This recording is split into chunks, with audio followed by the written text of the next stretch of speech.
고린도후서 3장 8절로 11절의 말씀을 보시겠습니다.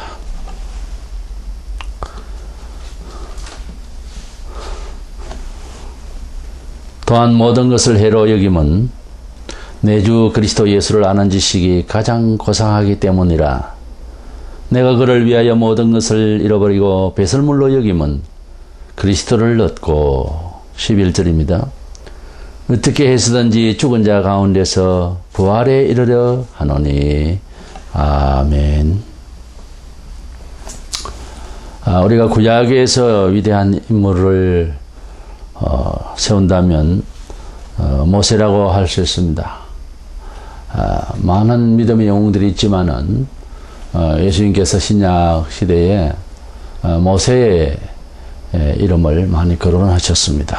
그리고 사도들도 성경을 집필할 때에 모세오경 그리고 모세를 많이 이제 들먹이면서 믿음에 대해서 여러 영웅들이 있지만은 구약의 대표적인 그러한 지도자는 모세임을 말해주고 있습니다. 신약에는 또 12사도가 있고 또 많은 믿음의 이야기들이 나옵니다만은 그 중에서 우리는 직접 부름을 받은 사도 바울이 또 두각나게 일을 했다고 볼 수 있습니다.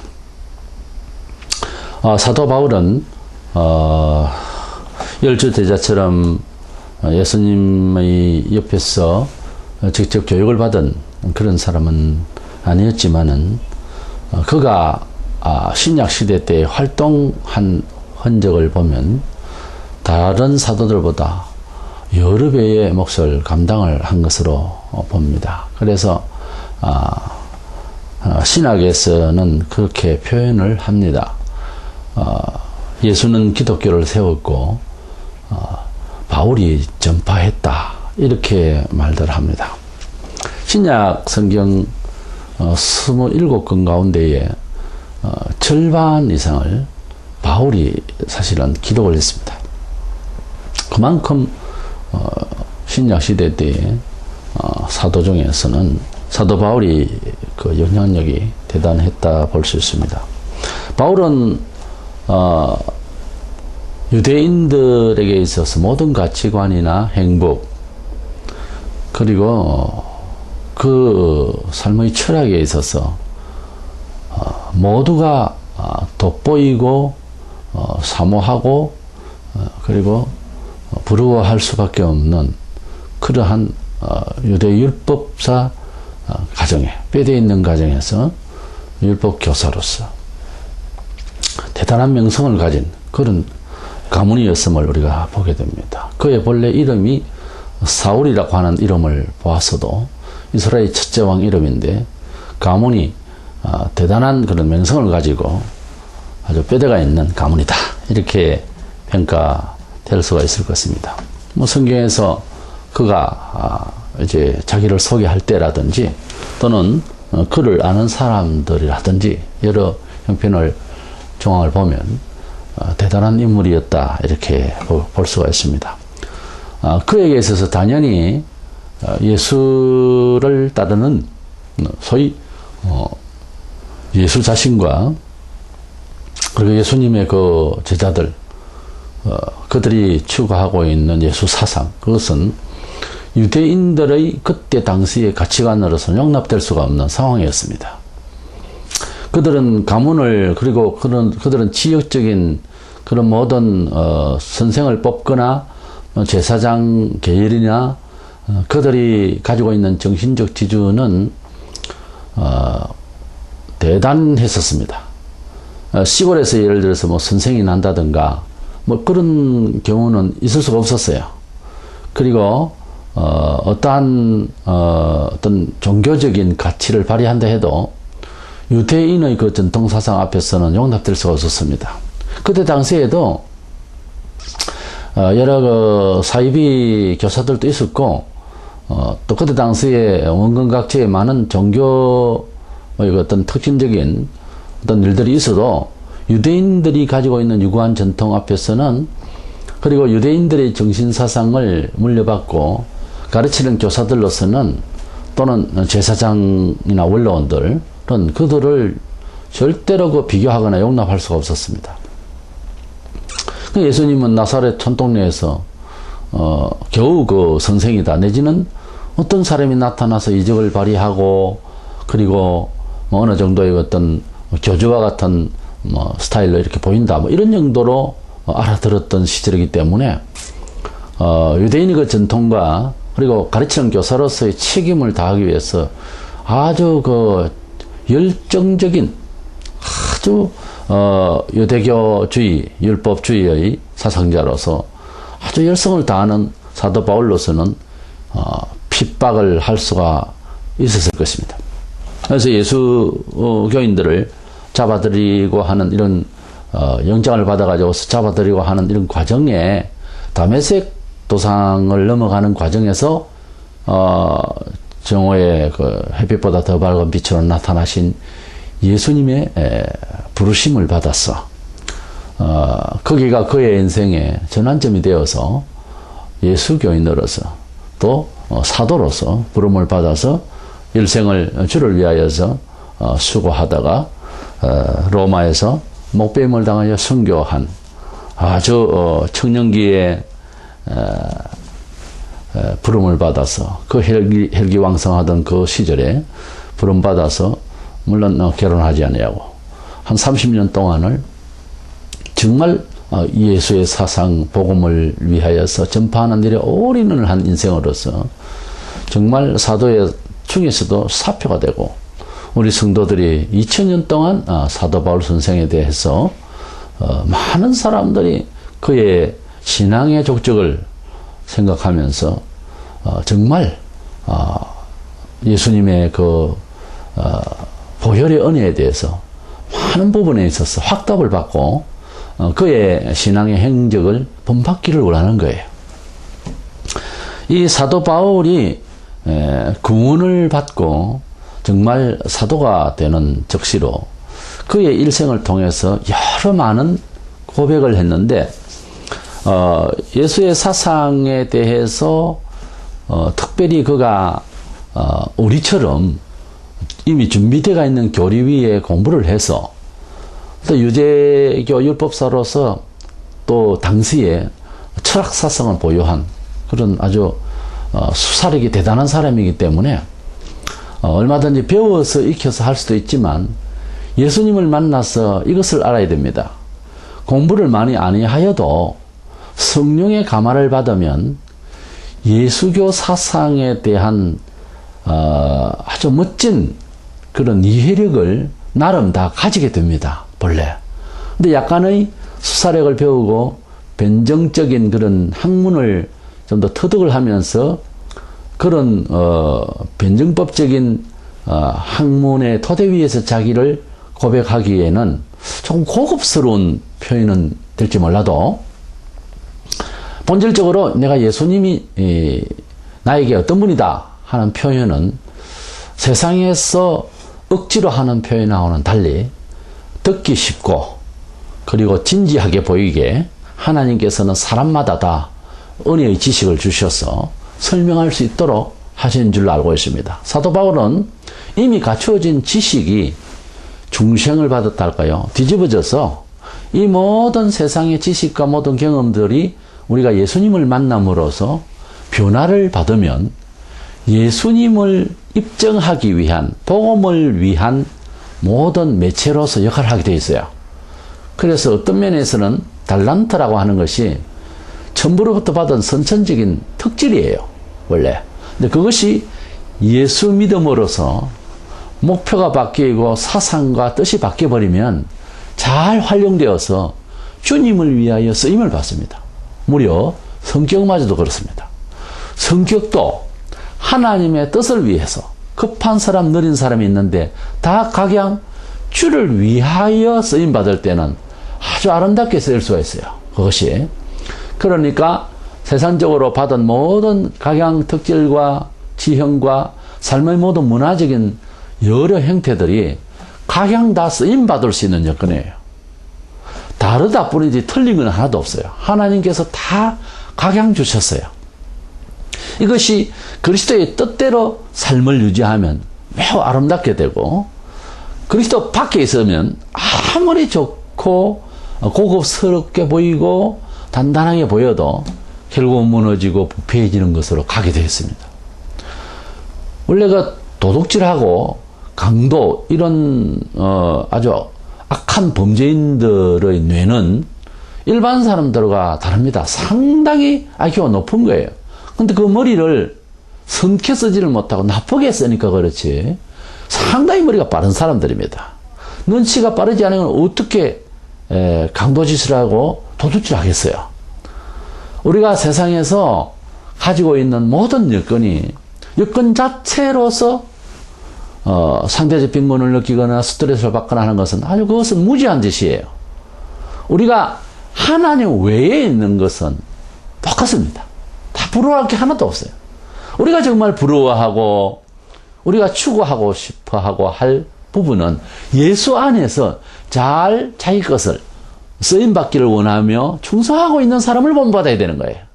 왜냐하면 그곳에는 종과 동력이 없어서 썩어질 일이 없고 그것은 하늘에 가서 반드시 상을 받을 일로 남게 되며 그 자신이 그렇게 함으로써 행복하고 있다는 겁니다. 근데 그 행복을 우리가 담자는 거죠.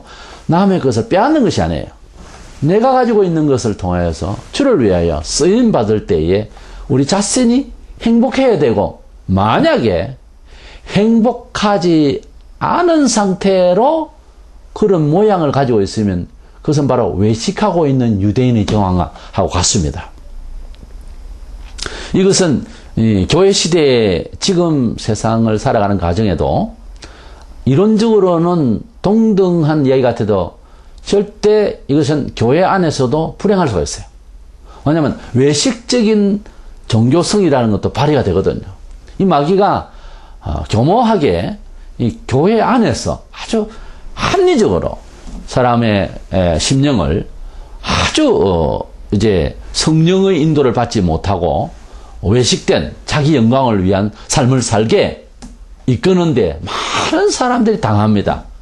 정치라든가 돈이라든가 명예라든가 주로 이런 것들이 입으로는 예수 그리고 몸으로는 교회를 나와도 자기 영광을 위해서 살아버릴 때 좀은 순간적으로 똑 세상의 사람들처럼 자기 즐거움이 교회 때문에 있는가 하지만은 사실은 내부적으로 자기 교만과 자기 영광을 위해서 종교를 이용하게 되는 그것은 평신도든 교육자도 마찬가지입니다. 그렇게 살 때에는 교회 내부에 있는 사람들 다 본받아라 하는 말에는 한계가 있는 거예요. 가려서 해야 되는 거예요. 우리가 사실 교회 안에도 많은 교회가 있고 여러 유형의 지도자가 있어요. 그렇기 때문에 이단은 밖에 있는 것이 안에서 나오거든요.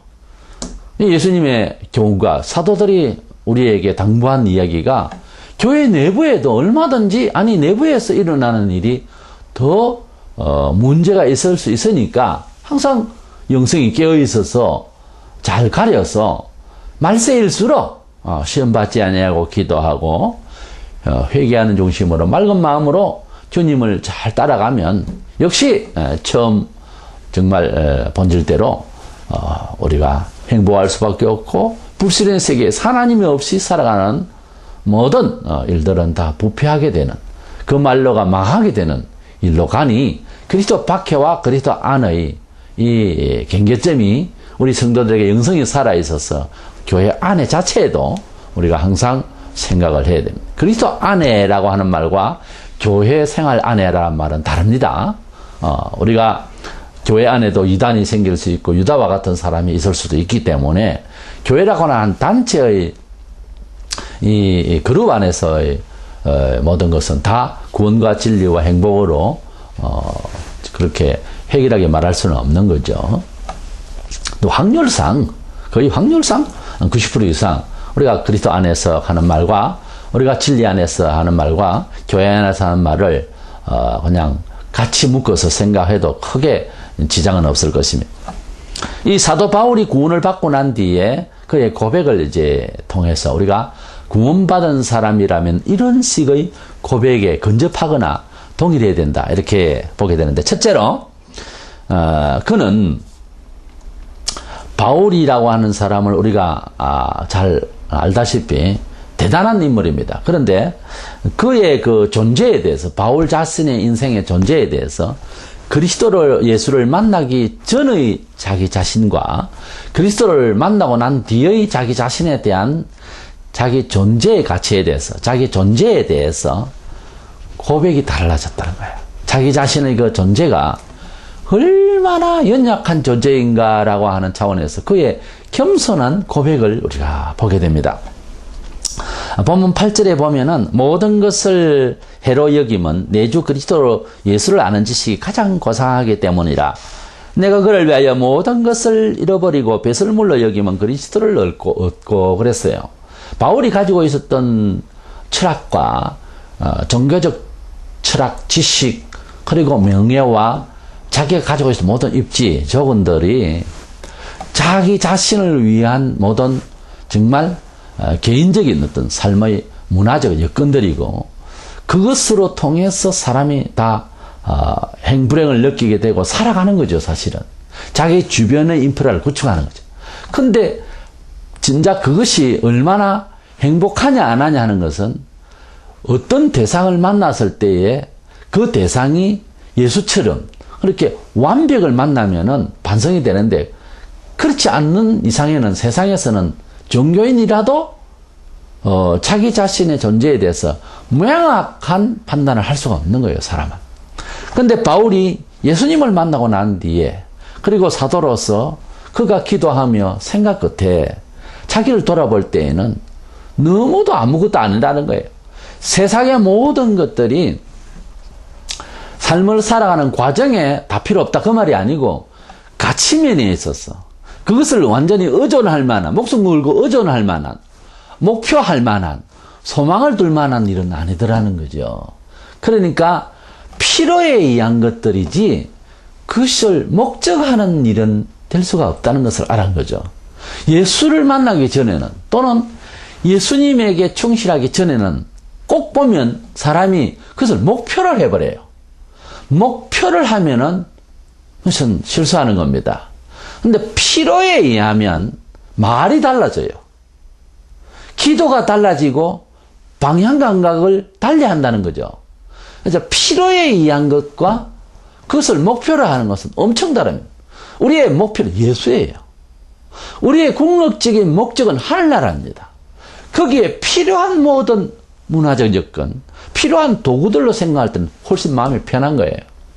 하나님께서 각 개인마다 하늘나라 갈 때까지 복음을 위해서 살 때, 복음 안에서 살 때에 우리의 돈벌이라든지 건강을 위한 거라든지 외모를 꾸미거나 의식주 모든 생활들, 우리 모든 문화들이 각양 다른데 또 한계도 다들 있고 한데, 그 어떤 자기 특징과 자기의 한계 속에서 하나님의 나라와 복음을 위해서 얼마만큼 가장 적절히 사용되어질 것인가, 이쪽으로 생각하면 스트레스를 받을 일은 없다 그 말이에요.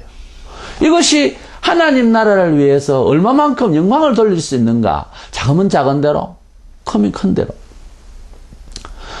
이제 봄날에 만개한 꽃들을 보면서, 또는 녹음이 우거지는 이런 계절에 우리가 각양의 나무와 꽃잎과 모양과 색깔이 다 다른데, 조그마한 꽃도 있고 큰 꽃도 있어요.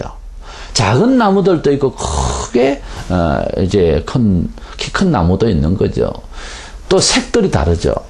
그것을 틀린 것이 아니라 다른 거죠. 그 다른 건데 작은 꽃이 있음으로써 큰 꽃과의 비교가 되면서, 작은 꽃은 작은 꽃대로 귀엽고 안경맞고 이제 보기가 좋은 거예요. 큰 꽃은 큰 꽃대로 이제 보기가 좋은 거죠. 나무도 마찬가지고, 산도 굉장히 높은 산도 나름대로의 멋이 있지만 조금 낮은 산도 그에 비해서 또 편안하게 보이고 보기가 좋습니다. 그런 거죠. 사도 바울은 예수님을 만나서 그가 얼마나 세상적으로 살아가고 세상의 목표를 하고 거기에 의기양양 매일같이 그렇게 존경받으면서 또 그렇게 살아가는 것이 자기의 매력인 줄 스스로 생각하고 그렇게 살아가던 교만했던 자기 자신을 돌이키면서 성경에 여러 형식으로 표현을 하고 있지만은 이제 한 문장으로 여기 표현한 것 중에 네 가지를 뽑으면은 디모데전서 1장 15절에 보면은 죄인 중에 내가 괴수라. 그러니까 최고의 죄인이라는 거예요. 고린도전서 15장 8절에 보면 만삭되지 못하여 난 자라. 팔부의 그 말이죠. 예. 그리고 고린도전서 15장 9절에 보면 나는 사도 중에 지극히 작은 자라. 이것은 문학적 표현이 아닙니다. 적어도 바울 사도의 그 성격상 확실하게 자기를 말하는 거예요. 어떤 식으로 봐도 우리가 볼 때는 베드로와 요한보다 나은 것 같은데 그런 분명히 깨달은 거예요. 다른 모든 사도들보다 가장 작다고. 왜 그래 말했는지 우리 다 모릅니다. 그가 얼마나 겸손했는지 이것을 볼 수가 있는 거죠. 이것은 겸손한 척 아닙니다. 절대로 그렇게 성경에 말하는 말을 그렇게 보면 안 되죠. 에베소 3장 8절에 심지어 모든 성도 중에 지극히 작은 자보다 더 작은 나. 자, 이 정도면은 사도 바울이 일상의 성도들과 사이에서 또는 사도들과의 사이에서 삶 속에서 그 사람 자신의 인격이 보이는 거예요. 항상 마음으로 부족함을 아는 거예요. 항상. 왜 그렇게 부족함을 아는가에 대해서는 제가 힌트를 조금 받는다면 사람 대 사람 사이의 상대적 평가가 아니고 절대적 평가. 하나님 앞에 자기 자신을 내놓고 보면 아무것도 아니다는 거죠. 항상 그런 마음으로 사람을 대하니까 그 누구를 비판할 여가가 없는 거예요. 항상 그 말은 하나님과 동행하기 때문에 그렇습니다. 하나님 얼굴을 늘 보고 살기 때문에 잘난 척할 어디 가서 내가 잘난 척할 이유가 하나도 없어지는 거예요. 이 신기한 자기 인격의 발견, 자기 발견의 그 어떤 실존에 대한 그러한 발견에 대한 인격. 이것은 참 예수 외에는 이렇게 가르칠 자가 없다고 봐요. 우리가 동양윤리의 인간의 관계 속에서 살아가는 지금도 많이 가능한 이야기들로 우리가 공자나 노자의 많은 교훈들이 있습니다만, 그러나 사람과 사람 사이에서의 상대적 평가는 얼마든지 우리가 이제 생각을 할 수가 있고 인정을 할 수가 있는데, 삼자 입장에서 볼 때 이 사람이 낫고 저 사람이 좀 못하다 이렇게도 평가할 수 있어요. 그런데 하나님 앞에서 자기 자신을 이해하고 하나님 앞에서 자기 자신을 이해한 그대로 상대에게 나 자신을 보여주려 하니까 모든 사람 앞에서 내가 부족한 거예요. 그렇잖아요. 하나님 앞에서 생각해 보니 죄인 중에 개수고 못나는 중에 못난이고 너무도 연약하고 죄스럽고 까딱하면 죄질 수밖에 없는 그런 못돼먹은 연약한 먼지 같은 존재로 벌레가 보다 못한 존재로 딱 인식을 하다 보니까 요 인격 그대로 일반 사람에게 일반 상대는 어떤 생각을 하기 전에 그런 마음으로 앞에 있는 사람을 쳐다볼 때에 우선 내가 부끄러운 내 마음 때문에 감히 앞에 사람에게 상대적 의식을 못한다는 거예요. 그냥 무조건 부족하다는 거예요. 우리가 정말 은혜를 받고 기도원에서 사산을 한다든가 하다못해 매주 우리가 예배를 하고 또 매일같이 우리가 예배를 하는 가운데서 기도회를 하고 하는 가운데서 기도를 마쳤죠. 그 다음에 나타나야 할 현상이 뭐라고 생각하세요? 겸손입니다. 하나님 앞에 나를 보이고 보니 부끄럽고 떨려서 그만 그대로 나서니 모든 사람 앞에서 부족한 거예요. 그런 겁니다. 지금 바울이 말하는 게. 정말 구원받은 사람은 어찌해야 되느냐 하는 거예요. 정말 구원을 받았다는 말은 죄에서 구원을 받았다는 말이고 연약과 실수와 여러 가지 오점과 여러 가지 잘못되어 있는 고장되어 있는 죽어 있는 상해 있는 죄악스러운 나 자신이 그리스도의 거룩한 보혈로 사함받고 난 뒤에 자아를 돌이킬 때에 내가 얼마나 죄스러운가를 아는 적시로 사람을 만나게 되면은 그 사람 인격은 두고 나 자신이 이렇게 못났었습니다. 그리고 연약한 상태입니다. 하나님이 용서해 주신 그 은혜로 죄인 개수였습니다. 나는 노예 신분과 같은 말도 못한 죄의 종이었습니다. 이런 마음으로 갖추어지기 때문에 상대에 대해서 뭐 불평을 하고 상대를 나쁘게 보고 평가할 여가를 못 가진다는 거죠. 기본적으로. 그러니까 하나님 앞에서 자기 자신이 낮아지면 그렇게 사람들에게 상대적으로 비판을 하고 질투를 하고 그럴 지금 처지가 아니에요. 바울이 가지고 있는 이 마음이 바로 구원받은 사람들의 제일 첫 번째 동하는 마음이 아닌가. 우리가 예수 안 믿다 예수 처음에 믿을 때 어떤 현상이 제일 먼저 공통적으로 가져야 될 부분일까 하는 부분에서 겸손인 것입니다. 예수를 만나면 인격적인 도통을 해서 갑자기 도인이 된 것이 아니라 하나님을 만난 자세라는 거예요. 하나님을 만나고 보니 나 같은 죄인이 없다라고 하는 생각 끝에 일반 사람에게까지도 자연히 고개가 숙여지는 겸손함이, 그러면서 얼굴은 밝고 묘한 그런 은혜로 사람들에게 대하게 되는 이런 태도가 되는 거죠. 그러나 인격적으로 다전질된 그 겸손의 인격은 한계가 와요. 그것은 한 번, 두 번이지 서너 번 가면 성내버립니다. 그렇다고 해서 항상 불교식으로, 유교식으로, 도 닦는 식으로 이렇게 가만히 있을 수 없는 세상이잖아요. 우리가 세상에는 별의별 일을 다 당하고 또 대개의 경우 급하고 악하고 투정적인 세상의 사람들과 대할 때에 정신 수양 가지고서 해놓고 살아가지겠습니까? 그거 할 때는 좋지만 문화생활 하는 데는 어차피 부딪혀야 되고 하는데 말이죠.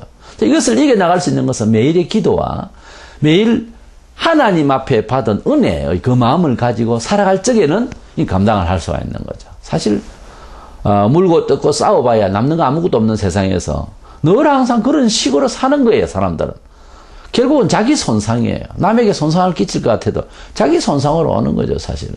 예. 이래서 바울은 자기의 그 실존적인 존재의 가치에 대해서 하나님 앞에서 말도 안 되는 죄인이라고 하는 사실, 너무 작은 존재라고 하는 사실을 깨달은 거예요. 그렇게 생각을 매일 하니까 매일 하나님께서 매일 능력을, 그 영역이 강하게 성령 충만하게 하고 지혜 충만하게 하고 그렇게 겸손한 자에게 은혜를 주신다고 그런 사도가 되었고, 그렇게 열심히 넘어지지 않고 30년 동안 계속 일할 수가 있었던 힘을 받았지 않았는가 하는 것입니다. 두 번째로 사도 바울이 예수님을 믿고 구원을 받은 확실한 증거는 그의 소망이 바뀌었다는 거예요. 그의 소망이 내세에 대한 소망으로 확실해졌습니다. 우리가 구약 성경을 보면은 천국이라는 단어가 하나도 안 나와요. 가끔 몇몇 종들이 사후의 세계에 대해서 그리움을 표현하는 경우는 있어요. 바울이나 다윗이나 욥이나 이런 데 보면 몇 구절이 이렇게 나오는데, 어쨌든 구약에는 지상 유토피아적인 그런 그 상황 설정으로서 하나님 당신을 계시하시고 당신을 믿는 자들이 축복받는 것에 대해서 구원이 주로 가시적이고 전쟁에 승리한다든가 자손이 많다든가 땅이 넓혀진다든가 또는 재산이 늘려진다든가 하는 이런 것을 통해서 하나님 당신의 존재와 당신의 백성들이 함께 하심을, 또 그들이 축복받음을, 그리고 당신의 계율로 통해서 살아가면 좋게 되어짐을 보여주셨어요. 근데 신약에는 사도 바울 같은 경우에 유대교 사상에서 아주 선생으로서 있을 때에는 오죽 천국이라든가 이런 쪽의 사고는 없었던 거예요. 그런 사유를 가질 수 있는 사람이 아니고, 사도 바울이 가지고 있었던 생활 속에서의 목표의식이라고 할까, 그가 가지고 있는, 즉 유대인들이 가지고 있는 종교 철학이 한계가 있는 거예요. 지상에서 하나님의 함께 하심을 표현하는 여러 가지 자손이 많고 부자가 되고 명성이 높아 이런 것들을 통해서 보여주는 거라든지 건강해야 된다 이런 걸 통해서 보여주는 것으로서 그 탑인 거예요. 사실은. 그러니까 그들이 가지고 있는 소망의 그 끝은 내세가 아닙니다. 사후까지가 아니었단 말이에요. 그런데 바울이 예수를 만나고 난 뒤에는 문제가 달라진 거예요. 바울이 예수를 만나고 난 뒤에 철학이, 삶의 그 소망이 이 세상의 한계에서 최고 높임을 받는 거에서 이렇게 끊기는 것이 아니고 사후로 연결되는 그런 시간 개념이 바뀐 거예요. 그러니까 영원을 바라보는 눈이 열린 거예요. 안 그래도 예수님이 죽으신 것을 바울도 들었을 거예요. 그런데 다메섹 도상에서 살아서 소리를 하는 소리를 들어버렸단 말이에요. 이렇게 영생의 개념이 그 순간에 들어온 거예요. 예수를 안 믿다가 예수를 믿게 되면은 이 세상에 아무리 자기가 소망을 가지고 있고 신화 문학을 통해서 무슨 그 영혼을 말하고 그런 가치를 발휘하려고 그러고 과학은 조금 다르지만은 또 요즘은 과학도 뭐 발전해 가지고 죽지 않는 사람의 이제 미래를 이제 꿈꾸고 뭐 여러 과학이 이제 발전을 하고 있지만 그게 안 되는 이야기예요. 성경은 죽는다 그랬기 때문에 사람은 죽는 거예요. 절대로 죽는 거예요. 죽음의 개념을 뭐 어떻게 정의를 하든 육신이 죽는 거예요. 예.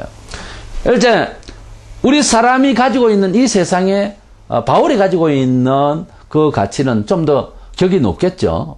율법사로서 또 가문에 그리고 백성들로부터 받는 존경과 그리고 그러다 보니까 뭐 의식주 생활들도 다르겠죠. 최고급으로 이렇게 살 수 있는 그러한 세속의 모든 문화적 여건이 한계가 있는 것 아닙니까, 그것은.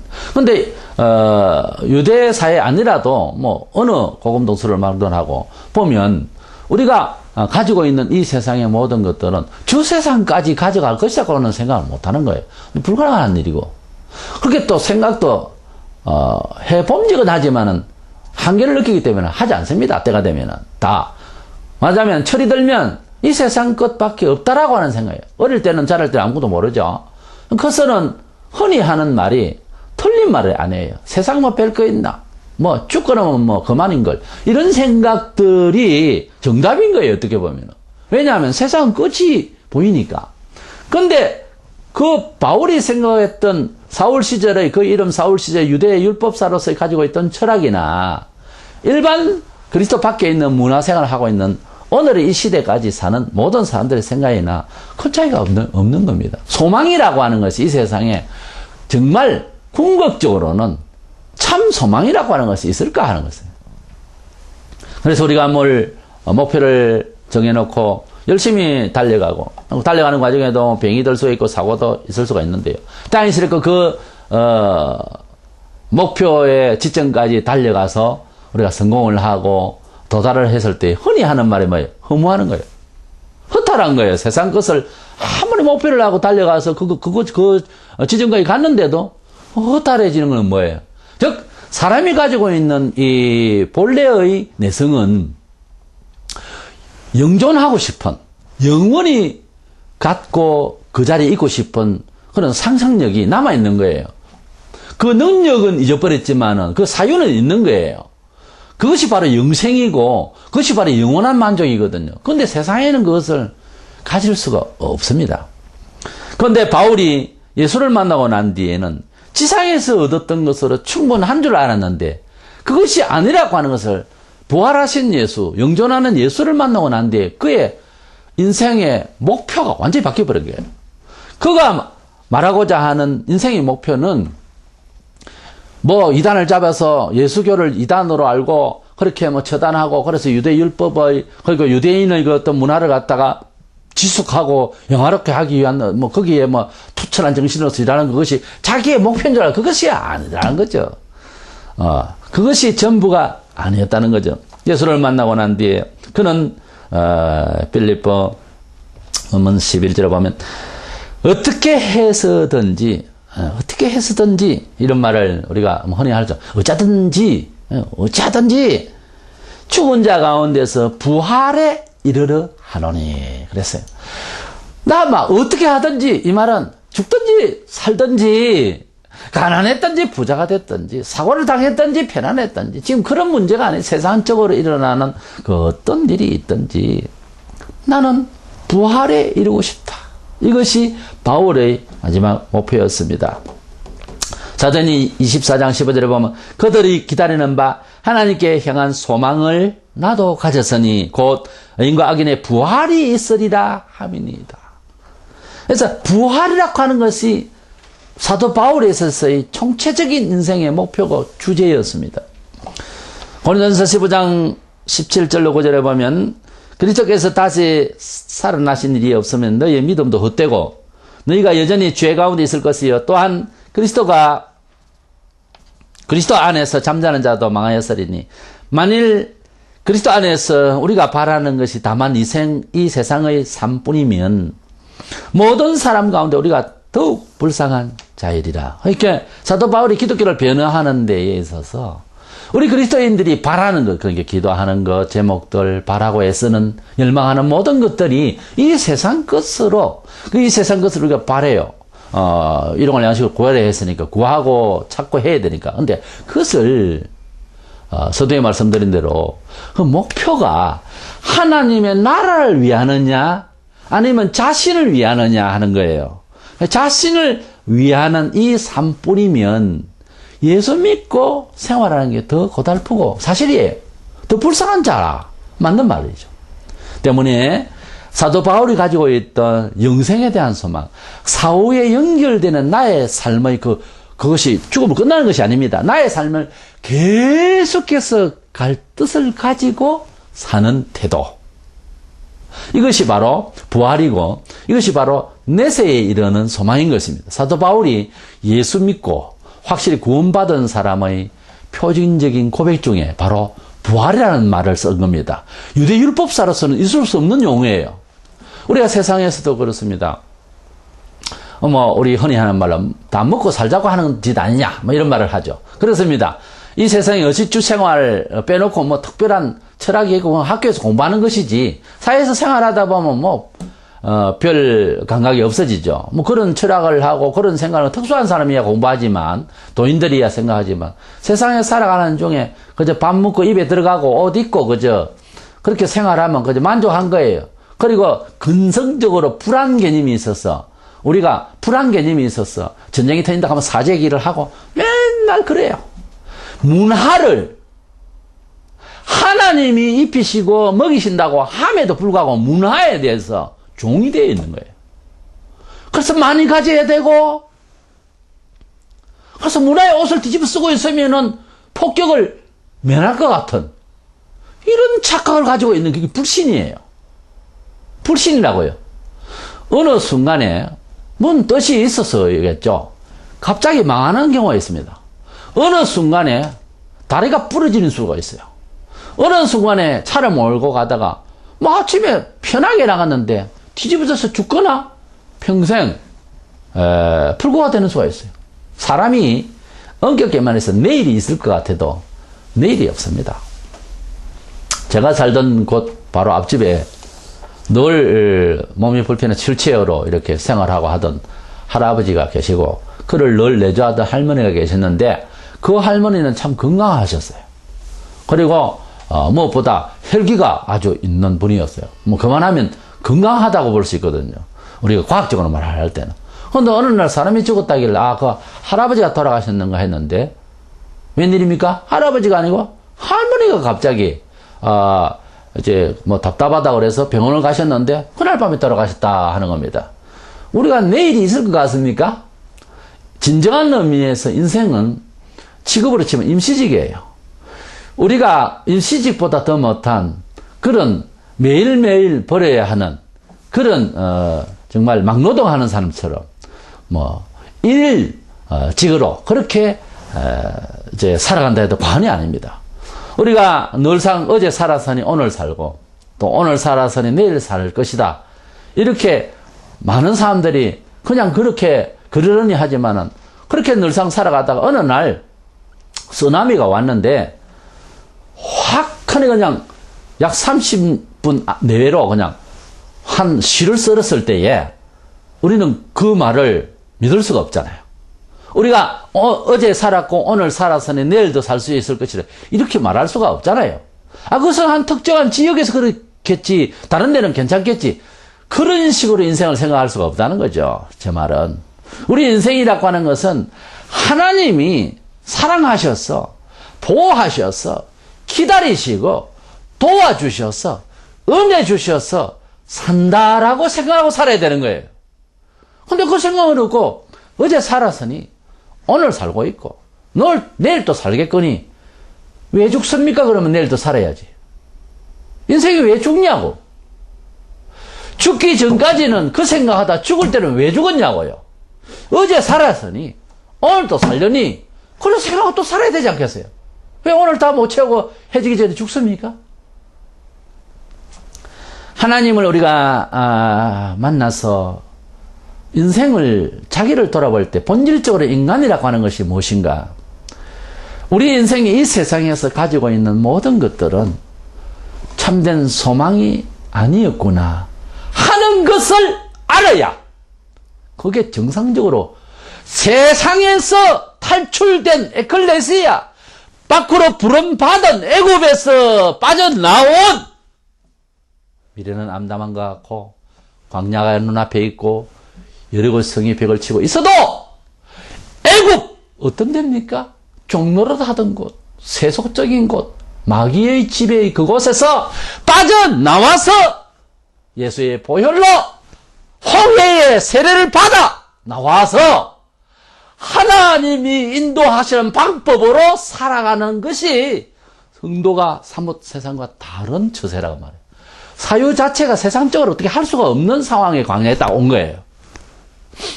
그런 마음이세요? 예수 믿고 난 뒤에 바울이 믿었던 모든 여건에서 탈피했냐고요. 바울은 다 그 여건에서 빠져나와 버렸어요. 아예 지고 있지도 않았어요. 아예 환경적으로. 물론 사도들이 집을 나와서 주와 함께 살았지만 영적으로는 엄연히 영적으로는 평신도들도 빠져나오듯이 살아야 됩니다. 왜냐하면 정신적으로는 묶여 있어서는 안 돼요. 세상에서. 그러니까 물질을 가지고 있고 가족을 가지고 있어도 주를 위하여 다 빠져나와야 된다고 말해요. 빠져나오셨어요? 바울이 세상에 묶여있던 소망에서 발이 빠져나와서 하나님 나라를 소망하고 부활을 소망하는 이 철학이 우리에게도 있기를 원합니다. 세 번째로 바울이 확실히 구원받은 것은 오직 복음만을 위해서 목숨을 건 사람이에요. 사람으로 나서 무슨 일이 가장 좋은 일일까? 여러 사람들의 여러 생각들이 있지만 성경적으로 세상을 보고 우리 인생들을 살펴보면 꼭 행선지도 없고 캄캄한 어두운 밤 바다에서 떠도는 키를 잃어버린 그런 배와 같은 인생을 살고 있어요. 사실은 아무런 방향 감각도 없고 인생이 그렇습니다. 예수님이 보실 때에는 길 잃은 양처럼 목자 없는 유리 방황하는 양으로 봤어요. 자, 우리가 그 그림을 생각하면은 자, 양이 어느 쪽으로 가야 되는지도 모릅니다. 지도도 바른 지도가 없습니다. 청기도 옳지 않습니다. 어디로 가자 말입니까? 그러다 죽는 거예요. 어디에 사자에 먹히거나 여우에 먹히거나 이래서 죽는 거죠. 인생이 살아가면서 예수를 모르면 삶을 진짜로 무엇 위해서 살아야 되는지를 모릅니다. 그렇지 않다고 변명하는 사람은 아직까지 인생 덜 살았습니다. 인생을 제대로 사는 사람들은 무엇을 목표로 하고 살지만은 별것 아니에요. 제가 어제 길가에서 할머니 두 분이 대화를 하는 소리를 듣게 되었는데 75세, 6세 이래 되는 분이었는데 자식을 이야기하고 그 연세에서는 뭐 손주들도 있겠고 다 하겠습니다만은 뭐 이야기 끝에 자식도 다 소용없더라. 김병이 효자가 없고 내 이렇게 아프니까 다 떠나더라. 그런 말을 합니다. 우리가 자식을 위해서 얼마나 수고하고 부모들이 특별히 한국의 부모들은 더 합니다. 그리고 애정이 많아요. 그 자체가 틀렸다는 것이 아닙니다. 그런데 문제는 소망을 자식에게 무슨 소망을 안고 바라보느냐고요. 그 자식 잘 되는 것 그것만 바라보니까 허탈해지죠. 그것만 바라보니까 나중이 없는 거예요. 자식이 잘 되어서 부모에게 꼭 잘하라는 법도 없어요. 변질이 될 수도 있습니다. 배신을 할 수도 있습니다. 원수가 될 수도 있는 거예요. 우리가 많이 경험하잖아요. 우리가 목표가 뭡니까? 이 세상에 가지고 있는 것들에 대한 목표가 뭐예요? 결국은 나중에 허탈하고 다 사용해보고 다 가져봐도 허탈해지는 거예요. 우리가 예수 믿고 감사하고 우리가 예수 믿고 즐거운 부분이 뭔가 하면 내가 예수를 믿기 전이었다면은 돈을 벌고 가진 것과 여건들을 가지고서 얼마나 희망을 걸고 얼마나 참 허탈하게 될까. 나중에는 그것을 떠나서 이제는 작으나 많으나 내가 가진 것을 통하여 정말 멋진 꿈이 있는 참 복음, 사람을 구원하는 이 복음의 생생한 생명의 복음을 위해서 쓰임받기를 원하며 쓰임받기를 원하여 투자하고 쓰이기를 원하는 이 심령으로 돈을 벌고 가지게 되고 아끼고 준비하는 것들이 얼마나 보람이 있는가. 그 끝이 세상에서 세인들도 압니다. 알고도 허물을 알고도 가는 거예요. 왜? 방법이 없으니까. 방법이 없거든요. 근데 우리는 허무가 아니고 생명으로 계속 가니까, 상급으로 계속 가니까 우리가 얼마나 다행이냐 하는 생각을 가끔씩 문득문득 우리가 즐겁게 일을 하면서도 복음을 위해서 사는 것은 원래는 즐거워야 되는 거예요. 그렇잖아요. 이것이 희망이 있고 기쁨이 있어야지 주의 종부터 시작해서 각 사역하는 사람들, 교회 중직자들, 그리고 모든 우리 성도들이 교회를 위해서 어떤 수고를 하는 것은 한 마음 한 뜻이에요. 복음을 위해서 예수 잘되게 하기 위해서. 예수 잘되는 것은 곧 영혼들이 잘되고 온 사회에 빛을 발하기를 원하는 거예요. 이것을 하라고 했고 이것을 하는 것이 보람이 있어야 되지 않겠어요?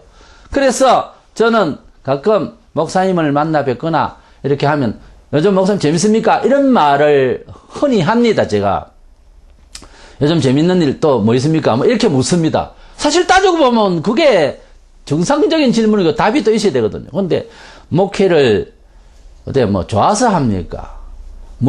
기뻐서 할 일이 있습니까? 그 말 잘못된 거예요. 그럼 목회 하지 말죠.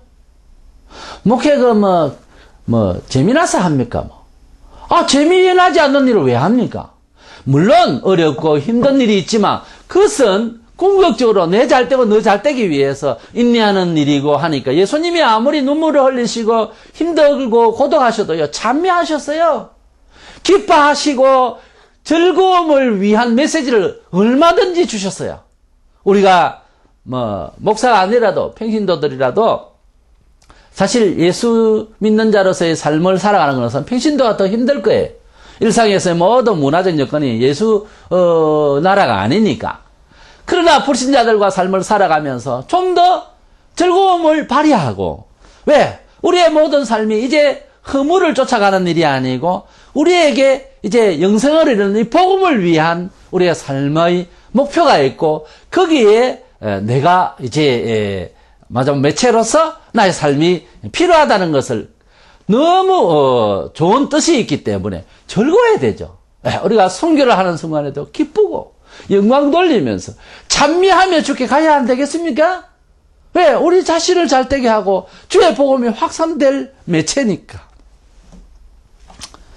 사도행전 20장 24절에 보면 내가 달려갈 길과 주 예수께 받은 사명과 하나님의 은혜의 복음을 증언하는 일을 마치려 하면은 나의 생명조차 조금 더 귀한 것으로 여기지 아니하노라. 우리가 마지막 번째 제일 아끼고 우리가 욕구를 놓치지 못하는 것은 자기 생명이겠죠. 예, 심지어 자기 생명을 유지하고 살리기 위해서는 혈육도 막 배신하는 수도 생기는 그만큼 자기 존재 실존에 대해서 그런 욕구가 강한 겁니다. 사람은 살고자 하는 생각이죠. 그런데 이 생명마저도 주를 위하여 바치는 일에는 흔쾌히 내놓았던 이 바울, 그리고 많은 사도들과 모든 종들을 우리가 보면서 단순히 위대하다라고 하는 이런 낭만적으로 무슨 이렇게 정기적으로 이렇게 보는 것이 아니라 우리가 스스로 그렇게 체득이 되어야 되겠고 우리도 스스로 어떤 모양으로든지 그렇게 살아야 됩니다. 그것이 의무가 아니라 즐거움이 되어야 되고 우리의 삶의 철학이 되어야 된다는 거예요. 복음 전파를 위해서 목숨을 건 바울은 확실히 구원받은 사람입니다. 요한복음 4장에도 보면 사마리아 여인이 예수를 만나서 무슨 혜택을 받은 것은 아닙니다. 그리스도 예수를 만난 그 만남이, 구원받은 그 만남 자체가 너무 기뻐서 동네 사람들에게 그리스도를 만났다고 와서 보라고 그리스도를 증거하는, 즉 복음을 증거하는 기쁜 소식의 주체는 예수거든요. 그래서 예수를 증거하는 이 사마리아 여인도 구원받은 게 확실한 거예요. 결론은 구원받았느냐 안 받았느냐 하는 것은 교회를 늘 왔다 갔다 하는 거하고 다릅니다. 구원받은 사람은 반드시 예수를 증거해요. 구원받은 사람은 구원의 그 기쁨을 어떤 식으로든지 자꾸 표현을 하게 돼 있어요. 말을 하고 직업이 바뀌고 환경을 구축하고 막 변화가 옵니다. 구원받은 사람의 행동이 완전히 바뀌어요. 어떤 식으로든지 바뀐다니까. 아무런 바뀜도 없고 술 장사 그대로 하면서 주일날 꼬박꼬박 교회를 나온다. 좋은 이야기 들었다 하고 간다. 자기 하던 일 그대로 하고 왔다 갔다 한다. 근데 아무런 다른 고백이 없다. 정상 아닙니다. 제가 알기로는 정상 아닙니다. 예수를 만나서 구원을 받았다 하면은 복음을 통해서 새 사람을 입고 복음을 통해서 인생이 뒤집어졌다면 그 복음이 너무나도 좋아서 당신도 이 복음의 그릇에 들어와라. 이 말을 하게 돼 있고 선전을 하게 돼 있다는 거예요. 이게 너무 좋으니까. 그런데 일반 어떤 종교처럼 가만히 있다든지 뭐 강요할 이유가 있느냐는 둥 그것은 거의 뭐 도 닦는 수준이에요. 근데 기독교는 도 닦는 수준 아니올시다. 기독교는 정적이지 않고 동적이에요. 기독교는 어떤 낭만적인 철학이나 어떤 수도적인 이런 것이 아니에요. 기독교는 드라마가 아니고 다큐입니다. 기독교는 이상가족이 만나 상봉하는 순간이에요.